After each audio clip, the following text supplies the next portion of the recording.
بڑا خوبصورت سوال کیا. آپ کے سوال پر مجھے بڑا خوبصورت شعر یاد آیا کہ بے زبانوں کو جب وہ زبان دیتا ہے، بے زبانوں کو جب وہ زبان دیتا ہے، پڑھنے کے لیے پھر وہ قرآن دیتا ہے. بے شک پڑھنے کے لیے وہ قرآن دیتا ہے. اور بخشنے پہ جب آئے وہ امت کے گناہگاروں کو، بے شک بخشنے پہ جب آئے وہ امت کے گناہگاروں کو، تو وہ تحفے میں رمضان دیتا ہے. سبحان اللہ، تحفے میں رمضان دیتا ہے.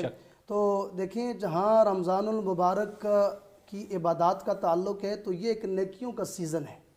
جس طرح آپ یوں سمجھ لیں کہ منڈی میں ایک چیز کا اگر سیزن آتا ہے اور اس سیزن پہ اگر لوگ یعنی ہر کاروباری تاجر اپنا اس سے فائدہ اٹھاتا ہے، تو یہ آپ یوں سمجھ لیں کہ ایک نیکیوں کا سیزن ہے اور بخشنے کا. رب اپنے بندے سے بڑا پیار کرتا ہے اور اسی لیے رمضان بھی دیا ہے. اور پھر رمضان میں اب ہر بندے نے کوشش کرنی ہے کہ اس رمضان المبارک کے مبارک مہینے کے خوبصورت لمحات میں زیادہ سے زیادہ جو ہے نا فائدہ اٹھاؤں، زیادہ سے زیادہ نیکیاں کماؤں اور زیادہ سے زیادہ اپنی خطاؤں کو معاف کراؤں. کیونکہ اس کے 3 عشرے ہیں. پہلا عشرہ رحمت کا ہے اور دوسرا عشرہ جو ہے وہ مغفرت کا ہے. اور اس کی دعا بھی یہی ہے کہ استغفر اللہ ربی من کل ذنب واتوب الیہ. یعنی اس کی کثرت کرنی چاہیے، اس کی کثرت کرنی چاہیے اور رب سے استغفار. جیسا کہ قبلہ شاہ صاحب نے بڑی تفصیل سے بیان کر دیا ہے کہ اپنی استغفار، ایک تو اللہ کو یاد کرنا ہے اور ایک استغفار کرنا ہے. اب اس کے ساتھ ساتھ پھر ایسی کون سی چیز ہے کہ جس سے آپ سب سے زیادہ یعنی کم وقت میں زیادہ سے زیادہ نیکیاں کما سکتے ہیں؟ تو وہ 2 چیزیں میرے ذہن میں. وہ پہلی چیز جو ہے وہ قرآن ہے. بے شک. اور شہر رمضان الذی انزل فیہ القرآن، اور یہ وہی مہینہ ہے جس میں رب ذوالجلال نے قرآن کو نازل کیا ہے. انا انزلناہ فی لیلۃ القدر وما ادراک ما لیلۃ القدر، اور لیلۃ القدر خیر من الف شہر. یعنی اسی مہینے میں وہ رات بھی ہے جو رات 1000 مہینوں سے بہتر ہے.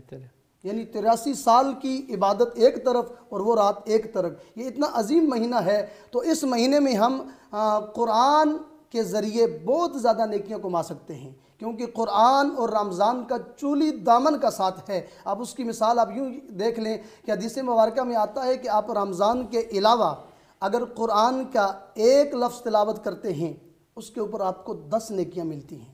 جیسے آپ رمضان کے علاوہ آپ پڑھتے ہیں نا الف لام میم، تو یہ آپ کو رمضان کے علاوہ جو ہے نا وہ 30 نیکیاں مل گئی.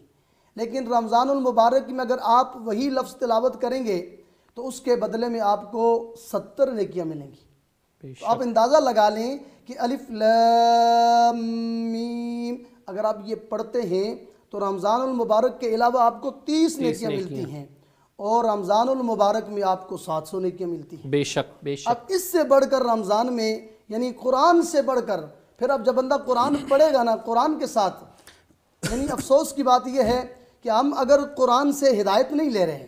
قرآن برکت بھی ہے، قرآن نور بھی ہے، قرآن شفا بھی ہے اور قرآن ہدایت بھی ہے. لیکن اب افسوس کی بات یہ ہے کہ ہمارا تعلق قرآن سے یعنی اتنا مضبوط بھی نہیں ہے اور جڑا بھی نہیں ہے. تو یہ رمضان المبارک کا وہ مبارک مہینہ ہے جو ہمارا تعلق قرآن سے جڑوا دیتا ہے. اور اللہ کے نبی صلی اللہ علیہ وسلم بھی رمضان المبارک میں قرآن کا دور فرمایا کرتے تھے جبریل امین سے.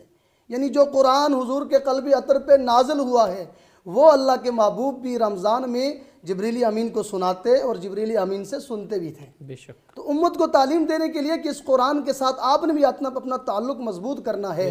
تو یہ رمضان المبارک کا مبارک مہینہ ہمارا تعلق قرآن سے جڑاتا ہے، قرآن کے ساتھ جوڑتا ہے.